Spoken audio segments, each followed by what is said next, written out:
Horror and the internet go hand in hand. Many, and I mean many, things have been created with horror online over the years. You had your screamer videos, creepypastas, your quality may vary, and ARGs. Saying that, there will be another new horror trend that would take the internet by storm, and mostly through our wonderful, wonderful land of YouTube. Over time, a name would form, inspired by the medium it came from. This new genre of online horror would be called analog horror, and it would be everywhere. And just like creepypastas and ARGs, analog horror became the most popular horror content on YouTube, with some series getting millions of views on YouTube, and some of these series being the standard of what analog horror should be. However, just like creepypastas, many people and creators had differing ideas for what they found scary, and some of it would be overused, and oh boy, was it overused.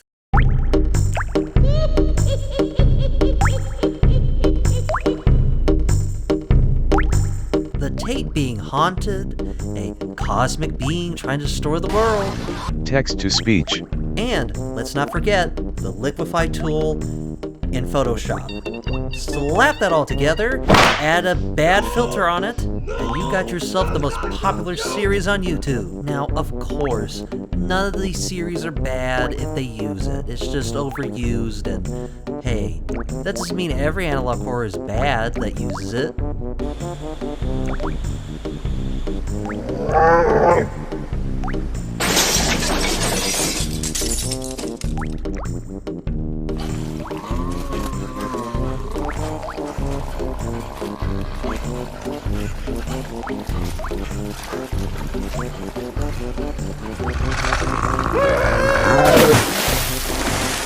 Okay, maybe some of them, but you get the idea.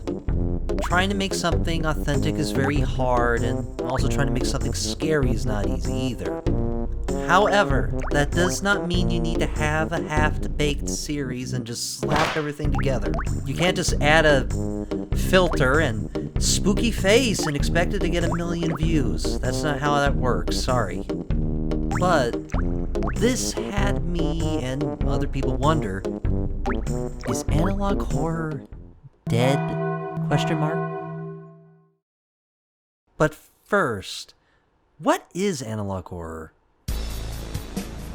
For those who are not in the know, analog horror is a niche subgenre of online horror. It's similar to creepypastas, but videos on YouTube, yada yada yada, you probably already know. It uses or simulates analog technology or a filter to get that VHS look. Many vary, of course. Some are good, some are not. But some people out there want the real deal, the good stuff. And some actually use real VHS tapes to make their series look like that of the time period. To some people who put a filter on there and it looks like that. The process to replicate analog media is not easy, but you can appreciate the effort made into these videos. But with time comes change, and change analog horror would. And it would change for a short period of time. Some of it good, some... Alright, anyway. So, Urban Spook's next. I got Urban Spook. I haven't seen either of these yet. I know nothing about them. Start with Urban Spook, and I'm going to quietly order tacos as we do that. For several days without a face. Okay. James's secret face. I guess that's his skin face, I imagine.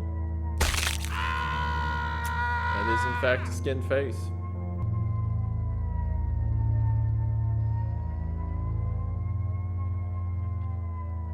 Interesting. Okay, so the idea is that this creature, whatever this is murdering all these people in brutal ways, and they look demonic or whatever.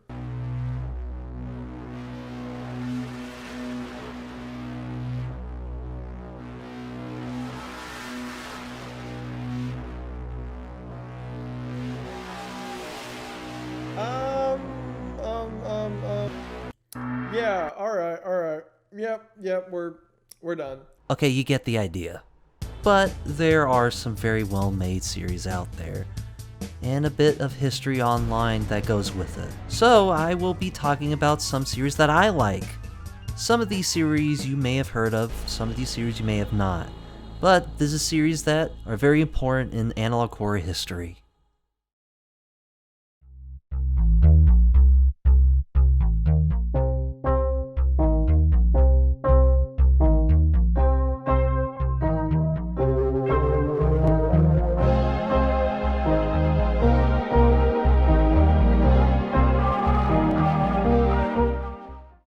Now, we need to go across the pond on this one, to the great land of Poland. Ah, yes, Poland. The creator of online horror, and the creator of vodka. In late 2013, a YouTube channel named KrainaGrzybowTV, or Mushroomland TV in English, would upload its first video ever made. There would be analog horror-like videos, but this would be the first true series on YouTube. Created by Wiktor Sturbog, he would create a children's TV show called The Smile Guide. It had the style of a Polish TV show with a girl named Agatha and a cast of fun, happy, colorful characters. I just pissed myself. Similar to some series that came after it, the storyline would slowly devolve into being more scary, disturbing, mysterious, that sort. This, of course, would cause traffic to the series, with creators like Nexpo and others exposing it to the masses, giving it traffic and giving the creator massive success. The series captures that children's TV show style in another country, and it does it really well, and you could really, see this as an actual series from Poland that has never been found before. Also, it would be the language barrier. It's somewhat being familiar with the children's TV show, but alien from, it being from Poland. Not to mention its editing style, its art style, and also, whatever that is. Now, I know what you're thinking. We've seen this all before, the creepy children's show. But this would be technically the first time this would ever be used. And it was very unique at the time. This would inspire others to make their own series. One of these series, however, would be jump-started through old forms of Mushroomland TV. This new series would become the most popular series in all of analog horror history, and inspire many other series. Let's be honest here, you know what it is. I don't even need to say the name.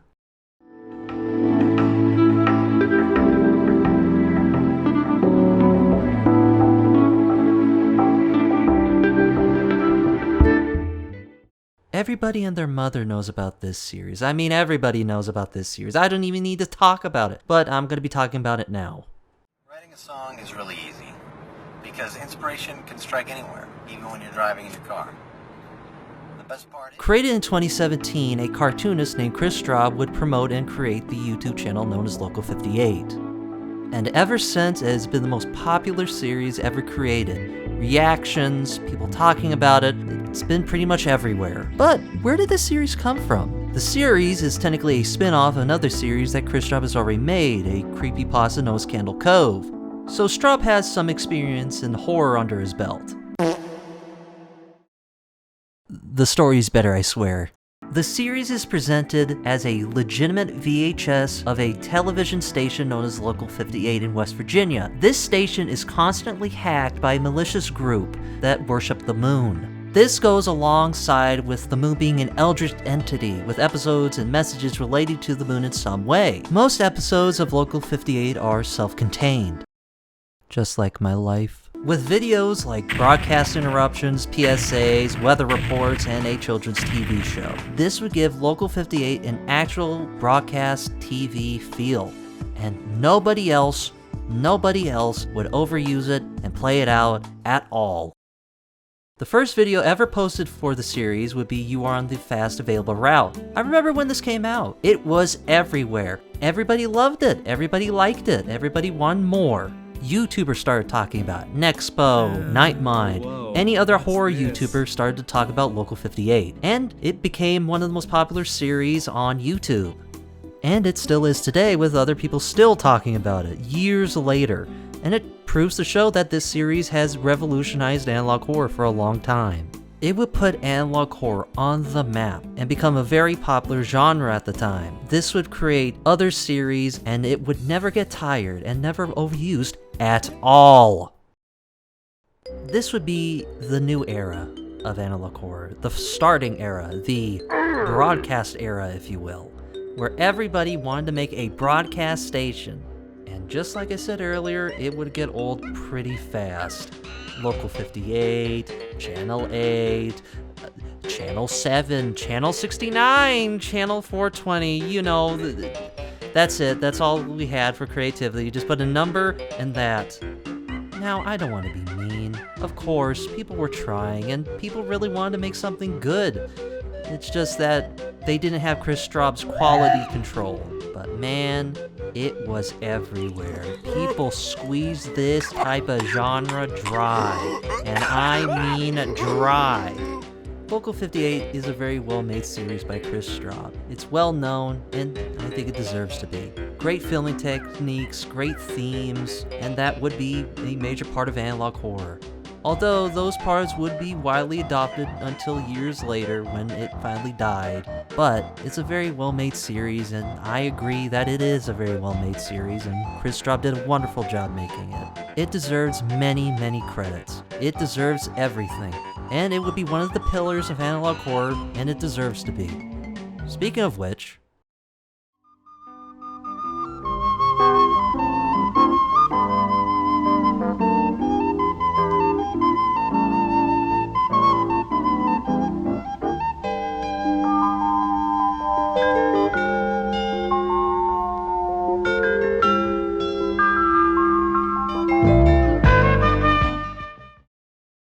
just like Local 58, Gemini Home Entertainment would be one of the pillars of analog horror. Hello world, this is the guy who calls himself Remy Abode.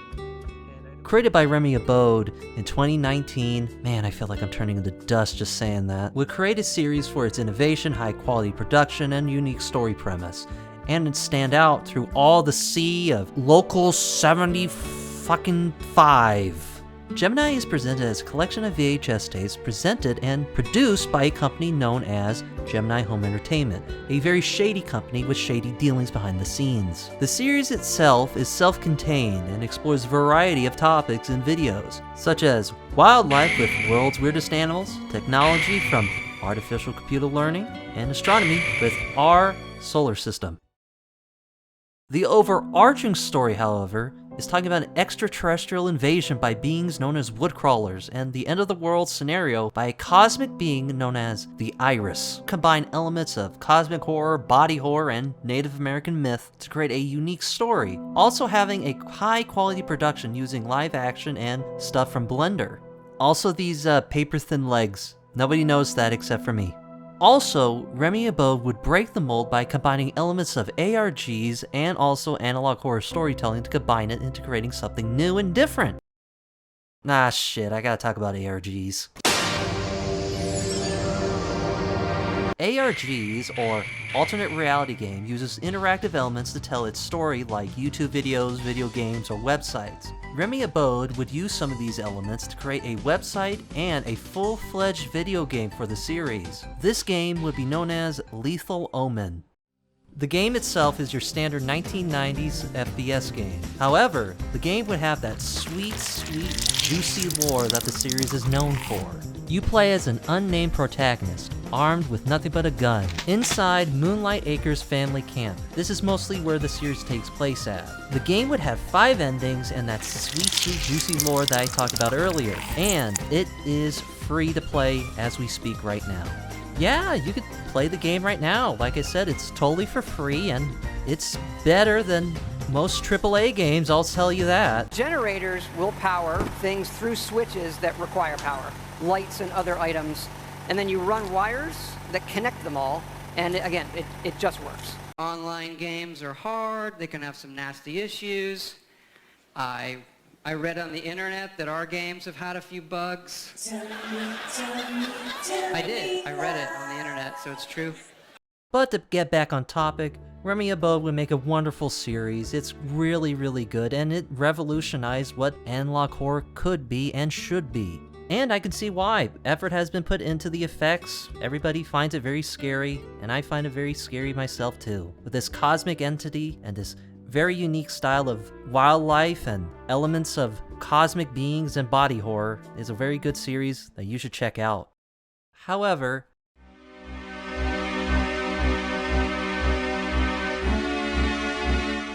just like Local 58, it would start a trope. A trope I like to call the rule of threes. One is normal. The second part is also normal, until we get...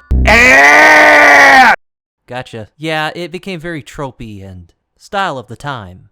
Everyone, and I mean everyone, was doing it. Just like how Local 58 was doing it, Gemini Home Entertainment was having that trope problem as well. You could see the jump scares miles, millions of miles away.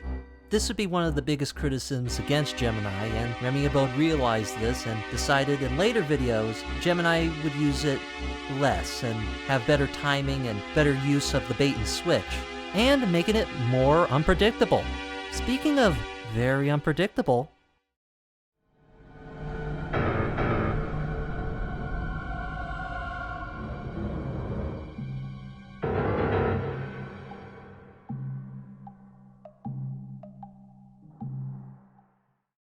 another analog horror series that would inspire many others would be called The Monument Mythos. Created by Mr. Manticore in late 2016, the series is historical fiction / horror series that takes place in an alternate universe. The series would combine elements of documentaries, analog VHS, and later on the style of old YouTube videos. All these elements would create something very unique and very different. Let's just say the story, on the other hand, is very unhinged, in a good way, but still very, very difficult to understand.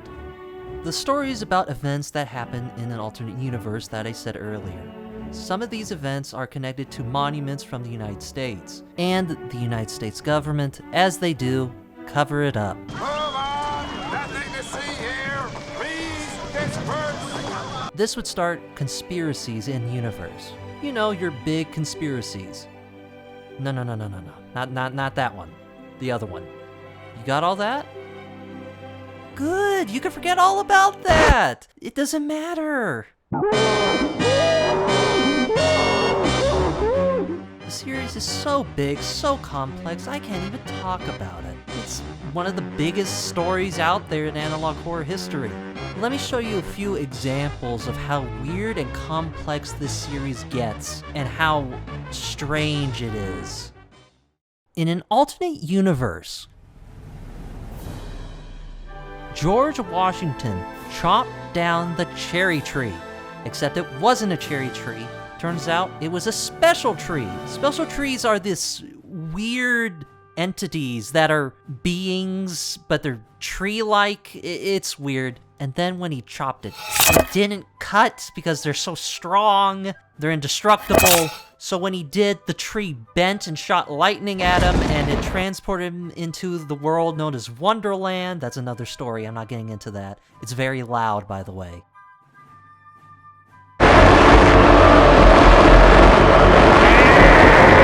It turns out Wonderland is connected to other universes, and then when George Washington tried to escape, he got stretched to infinity, and then he was transported into another universe. And I don't know why they did that. The trees just wanted it to happen. I'm not the Lorax. I don't speak for the trees.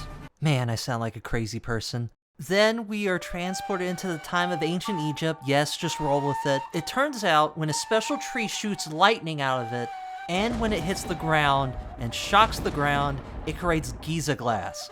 Giza glass is this strange material that's able to cut anything, and I mean anything.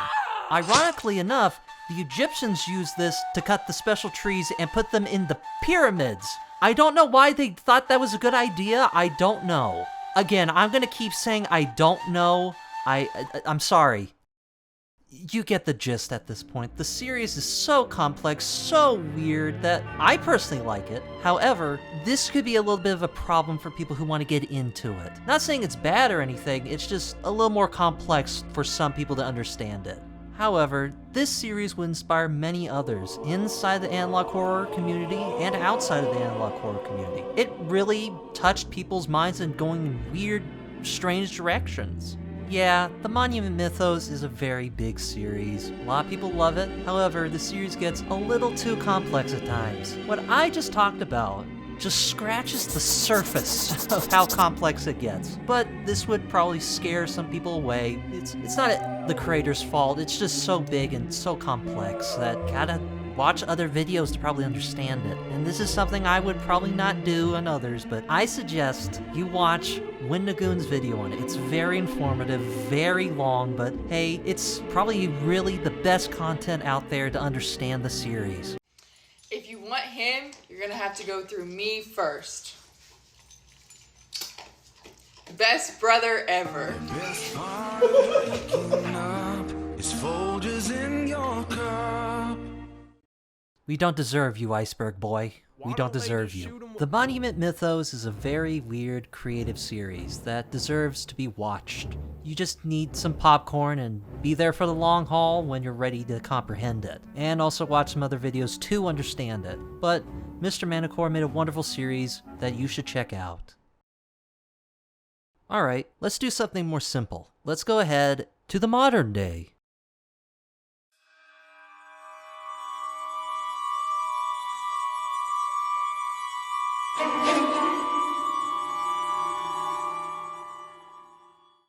Now, I know I'm going to be skipping a lot of history.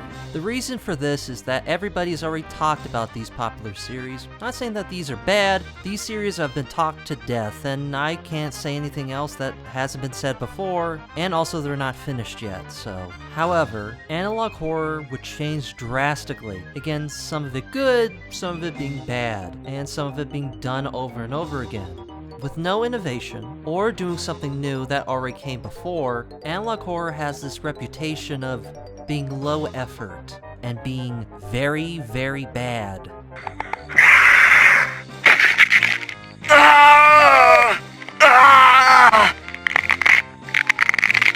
However, I'm going to be showing you some series that I like that are good. However, it may vary through the sea of analog horror trash on YouTube. Not saying that these series are bad, it's just some of these are not good as these series that I have found.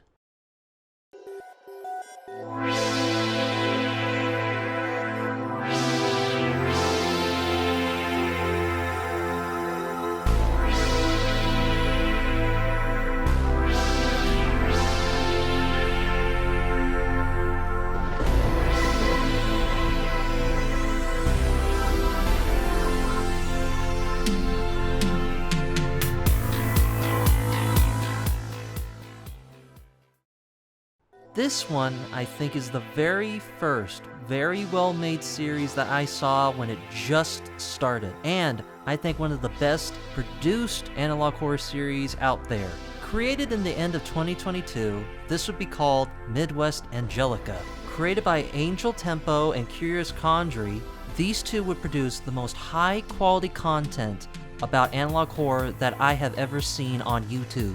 The story of Midwest Angelica is, well, I'll let the story explain itself through this video.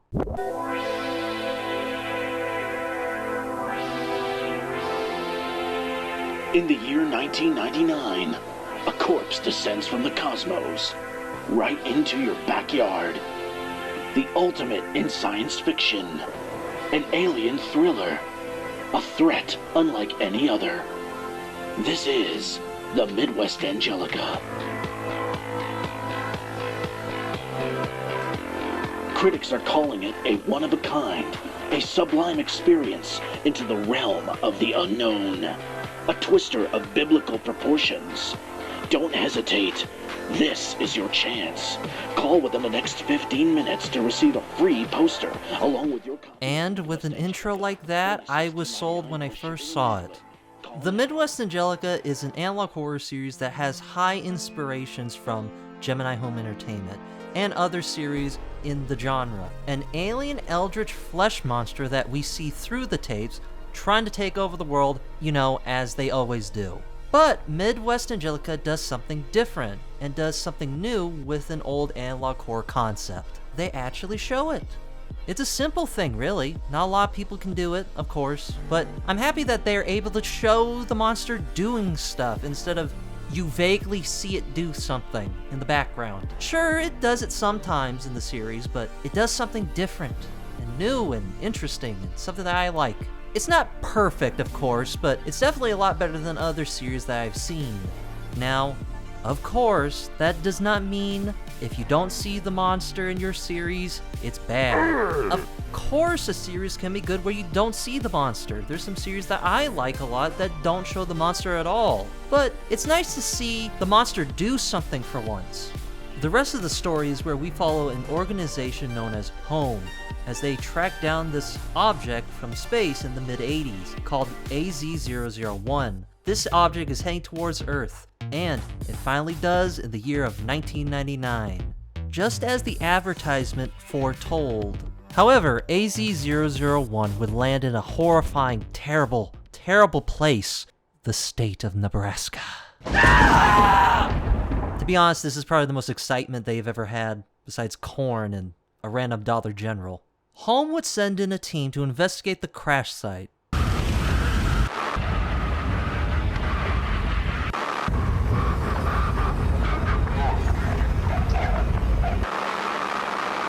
I have to say, everything went rather well otherwise. More videos would be made to explore what AZ-001 is. Also, there would be videos about cults that merge into this one being. Basically the normal Nebraskan lifestyle, besides being lost in the great cornfields and never returning ever again. We also explore more of the organization of Home and their discoveries of AZ-001.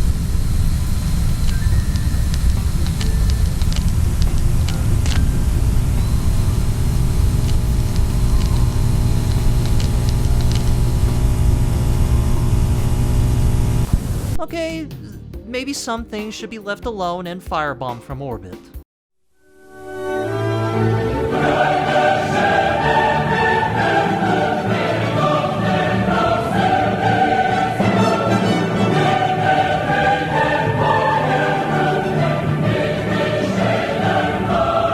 To me, Midwest Angelica blows every analog horror series out of the water. The mysterious alien being, the intriguing story that keeps you wondering, what is going on?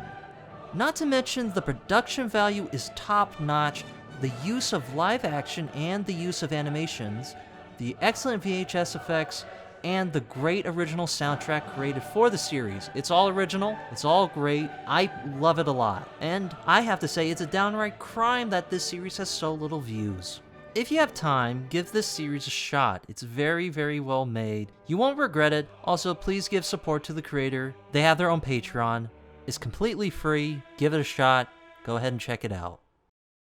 Oh yeah, I almost forgot. The series is also inspired by Evangelion.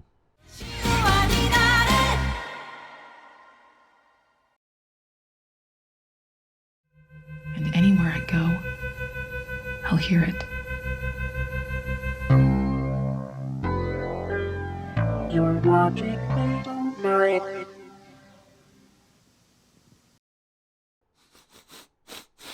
You smell that? I smell maple syrup and bacon, specifically the Canadian kind. Now, this series just started, but just like Midwest Angelica, this would be the most high quality in production for a series I've seen on YouTube. This series would be known as Maple 9. This new series would be created by burgerScum. However, this is not their first time making an analog horror type thing. They would create Sweet Dreams Neurocast. It's a short analog horror video. It's a very popular video, but it has no connection to Maple 9, so we can just ignore it. The first video is an introduction to the series as a whole. A woman talking about how she's leaving this weird town that she's lived for years in. She says that there's something wrong with the town. Everything is weird. The animals, the weather, the people, and the broadcasts. Speaking of those very broadcasts.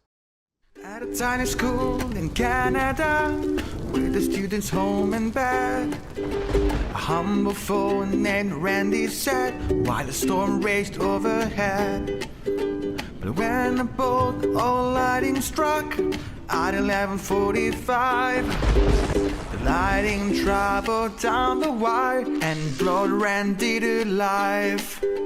Meet This video will be recommended to me randomly, and I've been a fan ever since I saw it. This has to be the best analog horror I've seen in a while. We got puppets. We got a catchy theme song. We got some weird undertones. Rotary Randy is your standard PBS or young children's educational programming at the time. You know your colors, your shapes, your happiness, your being scared, and the philosophy of being scared. Oh, don't worry. There's no jump scares in this. In fact, this is quite the opposite. There isn't anything scary or unsettling at all. I mean, well, look at Randy, he's got human teeth, but that's the scary undertone of there's something really wrong. But strangely enough, a bit of comedy is in here. It feels like a parody of analog horror in some ways. However, in another video, the tone is very different. In this video, we follow two scientists going up north to a small town. The reason was due to a radio station signal being hijacked. They suspected it would be the Soviets or some other third party. But their suspicion of a third party would be correct. However, it's not what they expect it to be. By hijacking an old Pong machine, yeah, just go with it. They turn on the arcade machine and they find, well, this.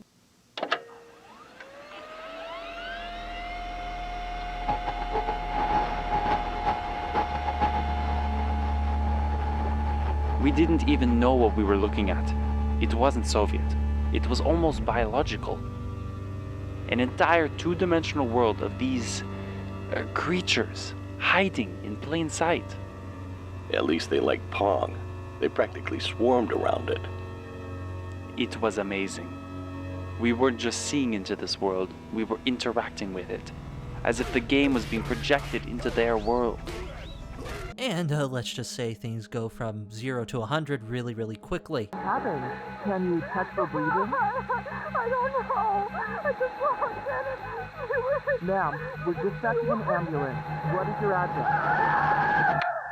But I won't spoil it for you. You should go and watch Maple 9 right now. With fantastic voice work, production value, and a very interesting premise, this series needs to be supported. This series is still brand new, however, and the story needs to be more fleshed out, of course. But if you're looking for something new with a bit of comedy, tension, and some Canadian love, I think you should check this series out. And also, support burgerScum and any other projects they've done.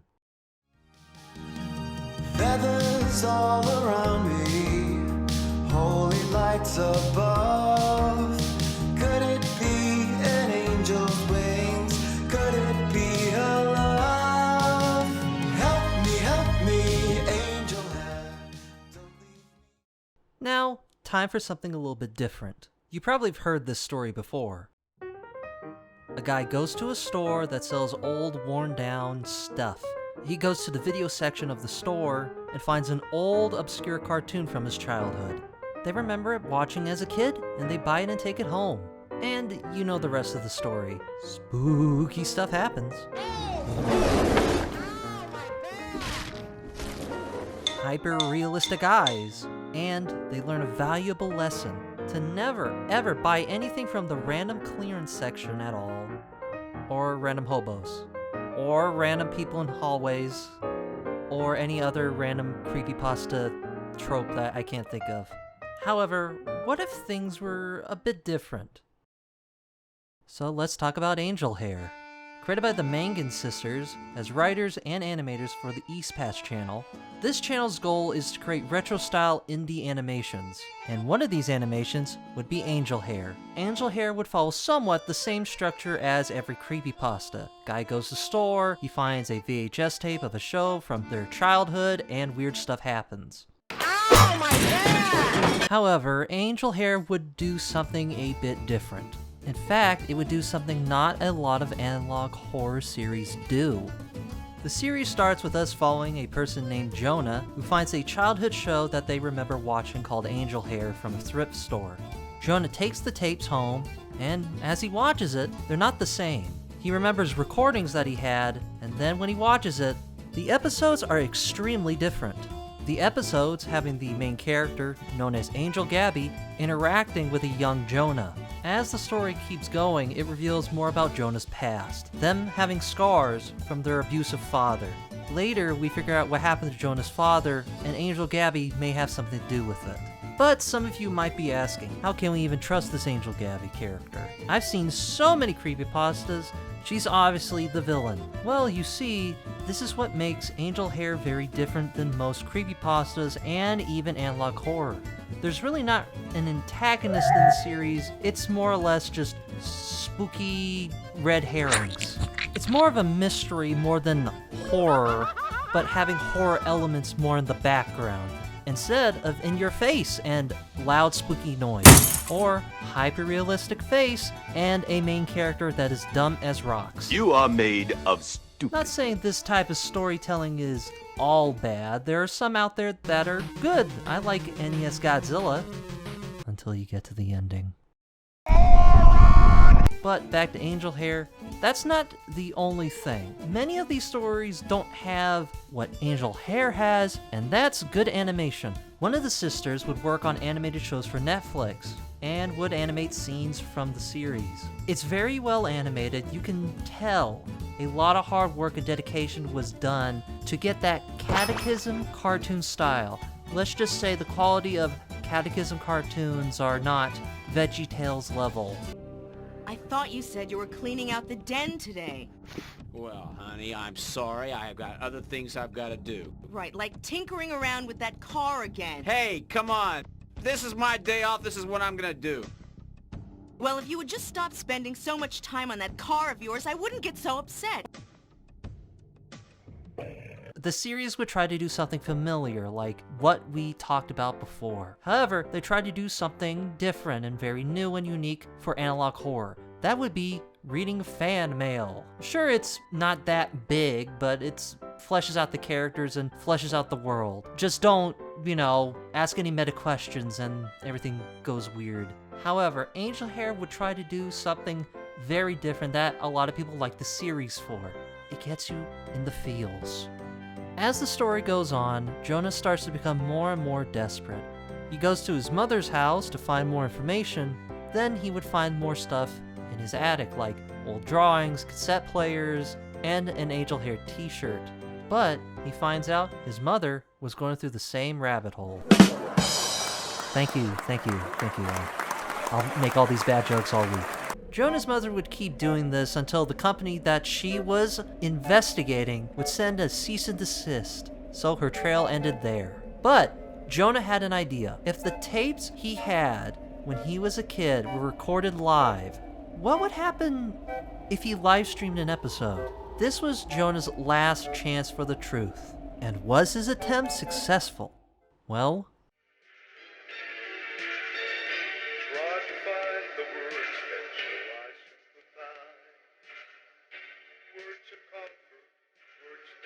Angel Gabby. Oh, Angel Gabby. Hello? Gabriel? Angel Gabby? Good morning, Francis. I love to hear you call. Have you brought a new friend with you? Yes, but I'm fearful, Angel Gabby. I never know what to say. Oh my god. What? It's me. Jonah, I'm here. Do you remember me? So happy to see you, Jonah. Just look how well you've grown.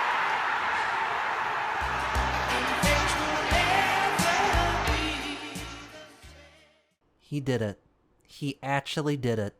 Oh, by the way, the livestream really did happen. Well, the livestream no longer exists, but it really shows how dedicated the team is for the series.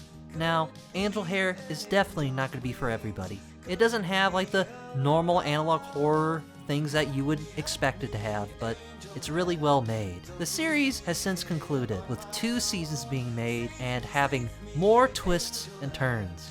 This was done due to high demand for more of the series. Now that the series is done, they are planning to do other projects. If you want to watch Angel Hare, check it out. Give the creators your support with other projects they have down the line.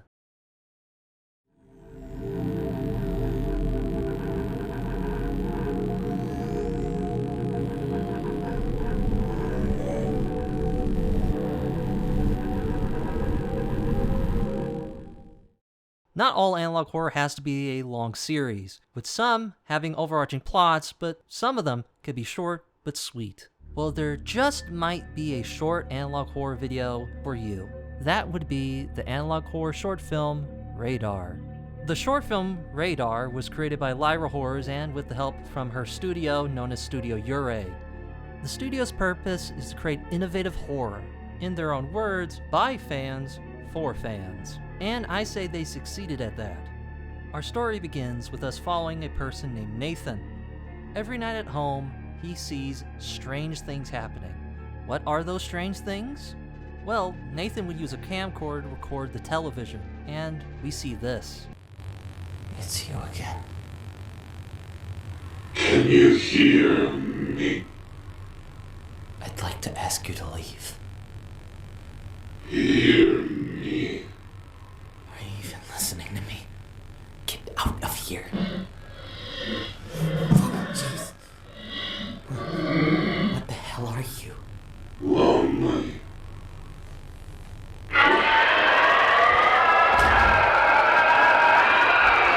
This is the first time we see the being known as Face on Nathan's television. Face seems to have high interest in Nathan himself. Why and how, it is still unknown. But later on, Nathan finds out that he's trapped in his own home, and every night, Face appears and everything goes to shit. Ignoring it does not work. In fact, it pisses it off. Can you hear me?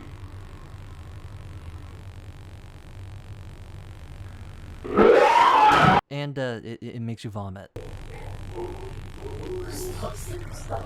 Oh God. But we will see more Face later. Later on, our friend Nathan is not doing so hot physically, emotionally, and mentally. Not remembering the days, and also starting to feel very, very sick even more. But he soon becomes more desperate, and he tries to destroy the television. Away and get quite angry. Oh, I've broken it. With no success. Until, one night, Face starts to talk to Nathan, telling him to wake up. Nathan does not understand why he's telling him this. Face refuses to elaborate, and then he leaves. No, please, don't leave me. But during this talk, Face reveals that this is not the first time they talked to Nathan before, meaning Nathan is not a reliable narrator and should not be trusted due to his memory loss. But most importantly, after this talk and him leaving, Nathan comments about Face's, well, face. Nathan recognizes the face, but can't remember it. He knows the face is trying to make him remember, however, he does not like it. After all that talk, we get this.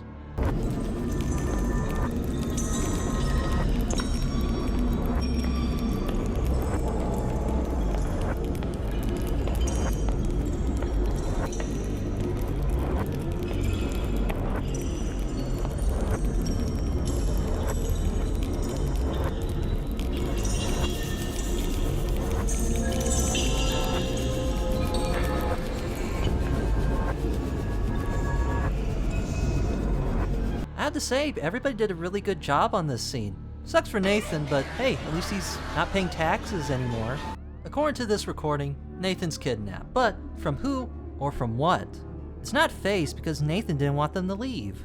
But this scene is very out of context. We don't know when this happened or how it happened. All we know is Nathan is wounded by something or someone. They find a door and limped over there, thinking it was their chance to escape, but it was an old mattress, a false sign of hope by their own kidnapper, and saying, "Smile, you're on camera," mocking Nathan while recording their reaction. However, if you turn on the captions, you see Nathan's thoughts. and it says, "I'm going to die here." Later on in the video on the TV starts to distort, and the room is fully lit up in a red light. As this happens, Nathan starts to panic and wants to get out.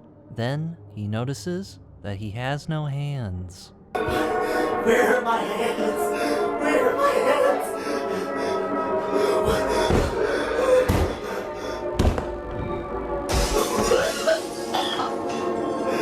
Somebody, please. Well, it looks like Nathan's not having a wonderful time here. After all that, we see something very, very different. Blockbuster night with the boys, also smoking the devil's lettuce. Quitting is a strong word. As they drive down to Blockbuster to watch a movie, Nathan mentions small things, nothing important, just small talk. You are lying. I don't even have a living room. You just want to come to my place so you can play my Dreamcast. I'm a Nintendo boy through and through. Okay, say that when I woke up in the middle of the night and I literally saw you with TV at like low brightness playing my fucking copy of Sonic Adventure. Oh, that's probably why Face hates Nathan so much. He's a modern Sonic fan. People are especially criticizing Sonic 4.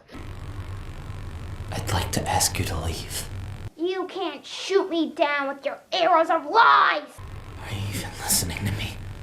Get out of here. Light Sonic! Light Sonic! Light Sonic! Light Sonic! Light Sonic! Light Sonic! What the hell are you? Give Sonic a chance.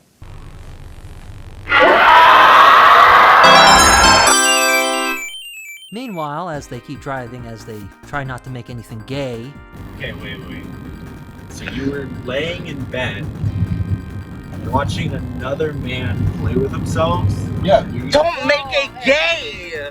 They discuss the movie that they watched, being The Sixth Sense.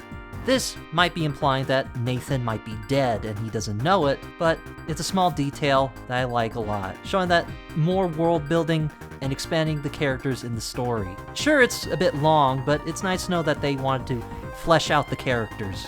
Nathan and the others talk about the film and why they liked it. Nathan then heads out, and nothing special here. However, there's something that's kind of bothering me. How in the world is Nathan out of the room? Let's look at the description of the video.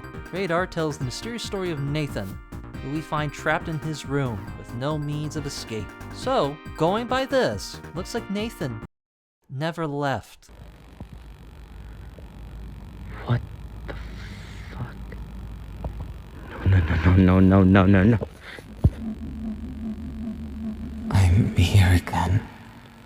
I was so close this time.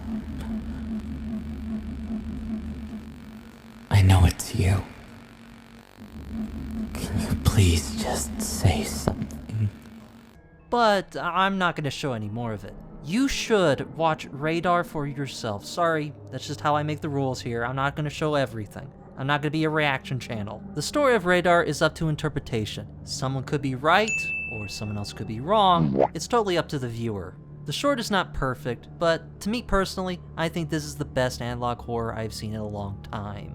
The visuals are fantastic, the music created by Lyra and others are really, really well made. Seriously, it is really good music. If you want to support Lyra Horrors and Studio Ure for more content, you should check out Radar and support Lyra Horrors and Studio Ure. They deserve it. They got a full-blown store, by the way. They got mugs, posters, an apron. I don't know why there's an apron, but I think that's kind of funny. If you don't want to, you could just directly donate on their website. Give Lyra and her team all the support you need.